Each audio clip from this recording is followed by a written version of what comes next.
Hello and welcome back to Diddy on Trial from the BBC World Service YouTube channel with me, Anushka Mutanda-Doughty. Don't forget to subscribe so you never miss a thing. The rapper Sean Diddy Combs is currently inside the Metropolitan Detention Centre in Brooklyn awaiting trial in May on charges of sex trafficking, transportation for prostitution and racketeering with conspiracy. He denies all the allegations. On the pod, we're going to be examining what each of these federal charges mean over the coming weeks, hearing from experts and people affected in cases separate to Diddy's, and we're starting with sex trafficking. And to be honest, we've heard a lot about this offence in the media in recent years. A jury in New York has found the British socialite Ghislaine Maxwell guilty on 5 counts of grooming and trafficking teenage girls for abuse. Maxwell faces the rest of her life behind bars for procuring girls for the financier and convicted sex offender Jeffrey Epstein. Now, R. Kelly was one of the most successful recording artists of the 1990s. He won a Grammy, he filled arenas and sold 75 million records. Today, though, his reputation is lying in tatters and he could spend the rest of his life in jail after a jury in New York found him guilty of trafficking people for him to sexually abuse. The FBI opened an investigation last year after the BBC revealed claims that Mike Jeffries and his partner Matthew Smith sexually exploited and abused men at events they hosted in their New York residencies and hotels around the world. Lawyers for both men have previously denied any wrongdoing. From conspiracy theories to convictions, sex trafficking cases make headlines and trends on social media. But how much is known about the actual offence and the different forms it can take? My first guest is Dr. Marcel van der Watt, the president at the National Centre on Sexual Exploitation in the United States. Hi, Marcel. Hey, Anushka. Thank you for this time and for having this conversation. So my first question to you is, what exactly is sex trafficking? Well, sex trafficking at its core revolves around the use of fraud, force, or coercion, to exploit people, usually for commercial sex. There's obviously also forced labor, but when you're talking about sex trafficking, there's always the commercial sexual exploitation component to that crime. When you say force, fraud, or coercion, this keeps coming up, these three grouped together. I understand sex trafficking as a consequence of force, but coercion and fraud, how does that play out? Yeah, well, if you're talking about fraud, so many of the victims in these crimes don't think they are victims. They don't even consider themselves victims. There are other parts of the definition of sex trafficking where it talks about the abuse of a position of vulnerability, where a vulnerability is taken advantage of because of factors like social circumstances, economic circumstances, being pregnant, being undocumented. Some of it could be in a nightclub, it could be in a brothel. We have done work elsewhere in the world. Some areas brothels are legal, and some places they are not. So it could be a brothel, a strip club, definitely at house parties often, where there's a very, very kind of a controlled way of knowing who enters and who doesn't. And everybody at a venue like that has some value that can be extracted by the criminal group. And sometimes these are just social events in the public eye. It takes many, depending on what the purpose is of the party. Is it part of a method to build a relationship, to build rapport with a possible investor or an asset? Or is it really just to go all out and, abuse, exploit, usually women, and in the process entertain, and in the process, again, corruption, complicity, compromising people in order to extract value from them subsequently? As we've been sort of hearing about this over the past couple of years in different cases and more in the media, definitely a lot on social media, my view of sex trafficking, when I really sat down with myself and thought about it, is kind of a lot based on the larger sex trafficking rings. It's being, transported over state lines and forced to do something. And that is part of it. That is an element of sex trafficking. What exactly is a sex trafficking ring? Sex trafficking can happen as linear as being trafficked from one house to another house in a street by an individual trafficker, right? Well, it's an organized, could be an organized criminal group. The nature of transportation systems, and we looking at technology, etc., has really made these groups very, very fluid, very dynamic. These relationships are often relationships of convenience. Today I use you, tomorrow I don't. And it's usually a small group, or not a small group per se, but I mean, it's not a big group of people that are invested in this syndicated activity. There's usually a core group of people working together, and the rest is really kind of, you are an investor or you're an asset to this group, and it's all about money. You've infiltrated some of these groups. What's that process like? Yeah, sure. So, well, I am a former law enforcement officer. I've investigated transnational organized crime syndicates, and sex trafficking is one of those that's really needed to understand the kind of the inner workings of these criminal networks. What is it like playing that persona and seeing some of the things that are going on? What do you feel when you're experiencing that? Well, at the very core, it's, you are always very, very conflicted. I mean, that there's a role that you have to play. There's a specific systematic methodological approach to gathering evidence and to gathering intelligence, but you are also so close to everything that happens, whether it is on the one end of the scale, which is just drug abuse, to people actually sometimes being harmed, So there's always this conflict and this dissonance that one walks around and just kind of trying to remain objective. Just as a final question, how much of a problem is this in the USA? Well, sex trafficking is an enormous problem, not just in the USA. A lot of these things have just become normalized in society. Sexual objectification, if you think what Hollywood and media and pop music tells us, you've got subtle undertones of simulated rape, you've got undertones of choking, and we are exposed to these things in and out every day. And I think that contributes to how we view the world, how we view sexual relationships, and that just creates this enabling environment where we just don't see what we ought to see when something intuitively should trigger a response, and some questions whether this is not normal, this is not supposed to be how things are. That was Dr. Marcel van der Walt, the president at the National Center on Sexual Exploitation in the United States. My next guest is Lala Appleberry, and she is the executive director of the Survivor Network NC in the US. Lala, you've been through some of these experiences yourself. I really want to talk to you about the kind of sex trafficking we don't always see depicted, stuff that happens on a smaller scale inside intimate relationships. Absolutely. So when we're thinking about sex trafficking or commercial sexual exploitation, and we're talking about domestically, we're looking at what we call boyfriending or romance or seduction. They pinpoint the vulnerabilities. There can be a person who has, and everybody's vulnerabilities are different. Some people's are money. Some people is the way they value themselves, their esteem, what their family dynamics are, their friendship dynamics are, or lack of. When it happened to me, I was super vulnerable. I was super insecure. I didn't like how I looked. I didn't like how I dressed. I didn't like my family. I didn't like anybody or anything. And so when this person came along and told me how beautiful I was, and that I didn't have to stay with my family anymore, I could live with him. I was 16. I did it. I mean, I was like a regular teenager. I'm gonna be honest. I was a regular teenager. The things that I thought was like the end of the world, I look back and like, that's what all teenagers go through. I just couldn't deal with it, I guess. And so this person came along and, in hindsight was not that attractive. But at the time I was like, oh my God, it's so handsome. I love the way he dressed. I love how he moves. I love how he talks. I love everything about him. And came along and was like, do you want to go to eat? And I'm like, yeah, can I pick you up from school? It started with one day, then it was every day, then it was multiple days. And then it was, oh, well, I have my own place. You want to hang out? And yeah, of course I want to hang out. And my mom was a single mother who didn't really like have a lot of resources.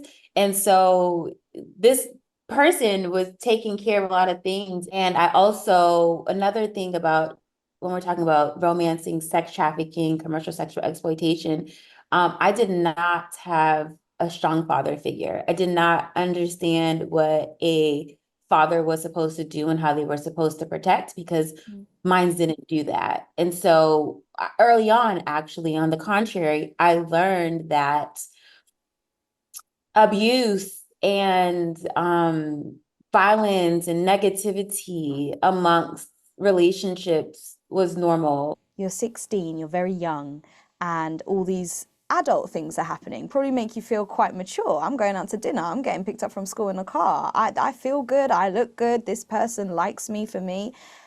How does that then turn into what we are now terming sex trafficking? What were the steps? So then it goes, so you're falling in love with this person, right? This person is your everything. They have proven that they will do whatever you need them to do. They have proven that they care about you. And then they say one day, hey, I'm struggling financially. And they're stressed out, right? They're showing that they're stressed. They're trying to test the water. They're trying to see like how you're going to respond. They're showing that they're stressed out. They're talking as if they're stressed out, and they like, oh my God, in my case, how are we going to cover? I can't pay our rent. I can't pay our bills. It was something like that. I don't rent or bills, whatever it was. I can't pay was what I heard. I don't have it. I don't have it to pay. And at the time, I was very much our relationship. He was a drug dealer, and so our house was, or where we lived, where I lived with him was what you would call a trap house. And so people would hang out there, exchanges would happen there as far as like drug exchanges or whatever the case may be. And so it was, I have a home, my homeboys come over all the time there because our house was like, people were hanging out all the time. And they come over and just spend time with them. And then just like dropping these little bugs, like, because it's not direct, like, hey, do this and this will happen. It's more like, I have this homeboy, he has a lot of money. He's always willing to give it, spend time with them. He'll probably give you some money if you just kind of hang out with them. And from that point, it's like, okay, I can do that for you. I can do that for us, because if he's going to give me money, then I know we can use that to pay the bills that you can't pay, right? And then that's how it happens the first time. It's phrased like that, very, very gently, very almost like it's coercion. This can be like your decision. And then after that, it's a more direct ask. Hey, I remember you did that last time. What about let's do it again? We made so much money. And then they get you thinking like you're this team, right? Like you're the Bonnie, I'm the Bonnie, you're the Clyde. Like we're this team, we're gonna do this teamwork, we're gonna get this money together, and we are going to make it work. And then you're locked in. You're like, okay, this is and then you're really locked in because you're doing all this stuff and you're giving your body and you're doing these things for this person that you really love. You're really locked in at that time. But how does it turn from, hang out with my friend, he might give you some money, into, it turns sexual? How does that happen? Does it feel like that's a choice you make, or was it a possibility that was introduced to you? It was a possibility that was introduced in the conversations that led up into the moment with that person, with the trafficker. And then once we got into the space with what we would call a John, there was no walls up, there was no defense. It's almost as if the trafficker and that person conversed about what was going to happen. And I was just a willing participant. I was a willing participant at the time. And so the exchange happened, and it doesn't always have to start off as like I don't know if I can say intercourse. It can be kissing or groping or touching or other things. And it's gradual, right? Because they're testing the waters to see what they can get away with. And so it's gradual. And so that happens at one time, and then maybe weeks go by and it's like, oh, I never want to do that again. And you're venting, you're saying, and the trafficker doesn't make you do it again. But then a few weeks later, hey, we're gonna go out of town.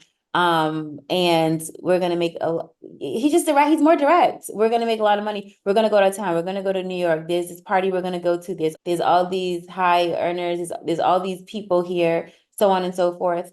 And we're going to make money. You spoke there about feelings afterwards, going, oh, I don't want to do that again, and venting and ranting about it. So you were having feelings of, this is uncomfortable, I don't like it.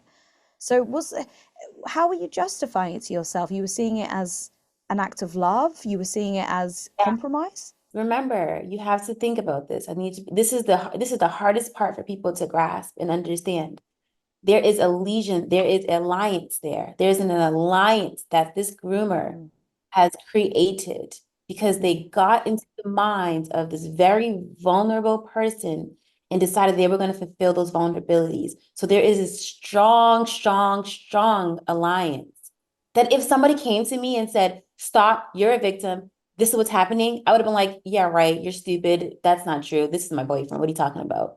And so in my mind, well, this is just something that I don't like, but this is my boyfriend. This is somebody that I care about. I will do anything for him because he would do anything for me. You've got the facade of choice, the myth of choice that he's offered you. But what's the exit plan for this? How did you get away? For me, my mom, I was still 16, I was still a minor, so I had some protections. But I have to say, without going into detail, right before my mom found out what was going on, I had been assaulted. And that was kind of the breaking point where I had to tell somebody because I needed help. And it was a friend that I told, and that friend then kind of looped my mom into it. And then that's how she found out. And so it was almost like this very blunt intervention that had not happened. Who knows? You speak there about assault, and that being recognizably something that was a line crossed, right? When did you start to look back on these experiences and go, oh, okay, actually, I didn't choose that. This was forced. When somebody told me, right after, it was when somebody told me, you're a victim. And I was in denial. And I'm like, no. And then you read the literature and you read the books and you hear the other stories of other survivors. And you're like, wow, so it's not unique to me. This is actually happening and has happened to other people. I was blessed enough to begin working for an organization in Massachusetts called My Life, My Choice. And they mentored, they brought me on and I started mentoring young girls and women who had similar experiences to mine. And that's when I really knew, because now I would hear their stories and I'm helping them build this esteem and get out of their situations. And I'm like, I'm literally having deja vu because I was just there like 4 years ago, 5 years ago. What? And then it really begins to hit you. And then you even go through like this phase of even more denial and discovery and trauma. Like I really start unpacking all of that stuff because you think you're unique. You think that this situation was just your situation until someone tells you no. I teach the members of the network to deal with it is by owning it. Own it. Extreme ownership of your story, because for so long, as a victim, things are taken from you. You have no choice. You have to kind of do what you're told to do. When you take your story and you own it, this is mine, and you can't make me feel bad about it, anybody. You can't make me say anything wrong. You literally cannot attack me with my own story. So once you own it and then decide I'm going to use it for good, I'm going to spread, I'm going to talk about it publicly, outwardly, to whoever will listen. Well, one of the main questions people will have is, you know, you didn't push for a conviction of your boyfriend or a charge of your then boyfriend. Why not? Well, because first of all, you don't think you're a victim. You don't think you're a victim until someone pulls you out and tells you you're a victim, especially when you're a minor. But secondly, you've experienced the worst trauma of your life. You've experienced the worst trauma of your life, and you are literally unpacking all of it on a day-to-day. The last thing you want to do is sit in a courtroom in front of the person that did all of this and be scrutinized and be held and people talking about you and not believing you, because there's so much when it comes to being believed. Nobody wants to deal with that. Nobody wants to deal with that. What happens is later on in life, people will then come forward, survivors will then come forward and prosecute. they don't typically do it right after the fact. Thank you so much, Lala. You're welcome. Thank you very much for your time. So we've heard what sex trafficking is, the different forms it can take, and how hard it can be to catch. But what about prosecuting the offence, convincing the jury beyond a reasonable doubt that this is what happened? My next guest, former federal prosecutor Elizabeth Geddes, has done exactly that. Hi, Liz. Hello, nice to see you. So in prosecuting a sex trafficking charge, you need to convince a jury beyond a reasonable doubt that the defendant committed all of the elements of the sex trafficking offense. And that's a high burden for prosecutors to meet at trial. Here, to show that someone has engaged in sex trafficking, prosecutors will need to show that the defendant enticed or recruited or otherwise caused an individual to perform some type of commercial sex act. And commercial sex itself is very broadly defined as any type of sexual conduct in exchange for which someone receives a benefit. And benefit itself is also very broadly defined under the statute. So benefit could be a promotion, benefit could be actual cash in hand. That's correct. Sometimes, sort of most traditionally, benefit is actual cash in hand to the person who is performing the sex act, but it doesn't have to be to the person performing the sex act. It can be any type, that somebody who arranged for the service itself could also be paid, and that's sufficient. And the benefit can be financial, or it can be more of an intangible benefit, like you said, a promotion or some type of other benefit that someone's received. But surely the more intangible it becomes, the harder it is to offer up to a jury for them to look at. That's exactly right. That juries are going to most naturally understand when the benefit is financial in nature and when it is cash in hand. So we spoke earlier in the program about force, fraud, or coercion. Now, force, I understand how you could prove. I feel like bruises or physical damage, right? Fraud or coercion feels, once again, far more intangible. That's right. And again, the statute was written so that it would be very broadly applied to different types of conduct. And fraud, I think, is maybe more understandable to juries. It simply means where there's some type of deceit or lies that were used in order to cause someone to engage in the commercial sex act. Coercion is maybe even potentially more difficult for a jury to understand, because it's defined as when someone uses some type of pattern, plan, or scheme to cause someone to believe that if they don't perform a particular act, that they will suffer serious harm. And serious harm itself is also broadly defined. And so it can encompass all different types of conduct where someone feels compelled to perform an act and is doing so only because they fear what would happen to them otherwise. So when you have these immaterial forces, and when something is received that might not be tangible, like we've said, surely the bulk of the evidence is then made up by witness testimony? That's right.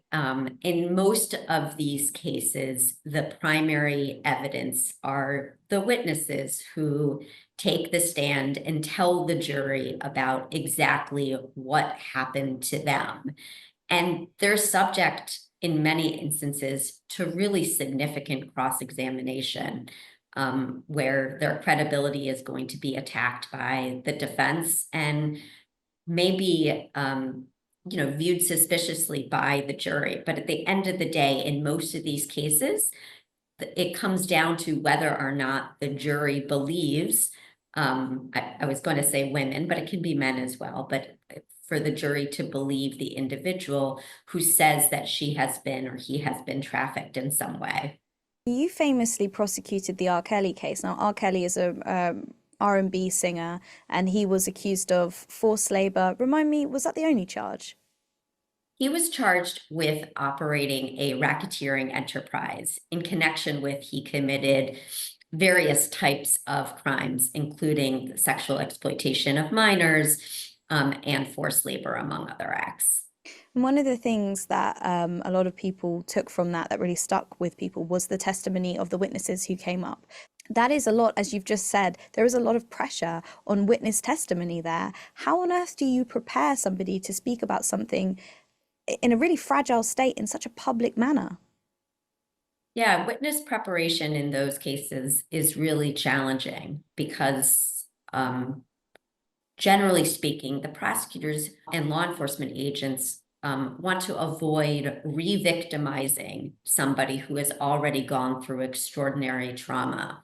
But at the end of the day, in order to prove up the case, the prosecutor requires the witnesses to come in and take the stand and rehash for the jury in very vivid detail some of the worst days of their lives.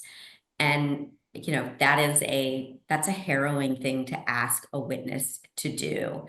It helps when there are multiple witnesses because it's certainly true that there is safety in numbers. And I think, you know, the more that a witness understands the case does not rise and fall on any one witness, that certainly makes it easier. But it is the job of the prosecutor to make sure that the witness is prepared to talk about these very difficult matters in front of a jury and prepared for cross-examination, where it's the defense's job to question that witness and sometimes ask really difficult questions that itself can be extremely traumatic. Were there any difficulties around this with the R. Kelly case, because there were so many eyes on it because he's such a big figure?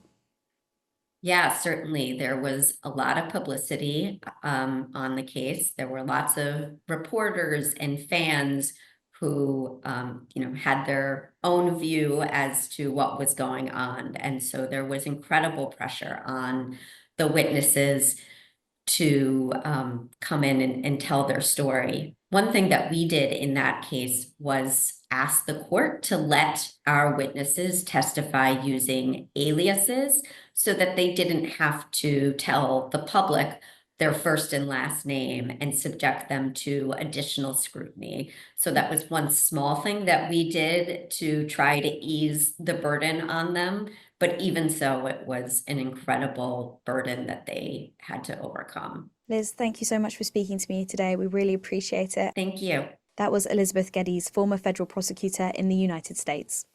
But if you have a question for us or you want us to unpack something on the podcast, you can WhatsApp it to us at +44 330 123 551. That's +44 330 123 551.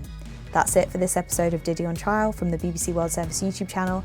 I'm Anushka Matanda-Dowty. Thanks for watching.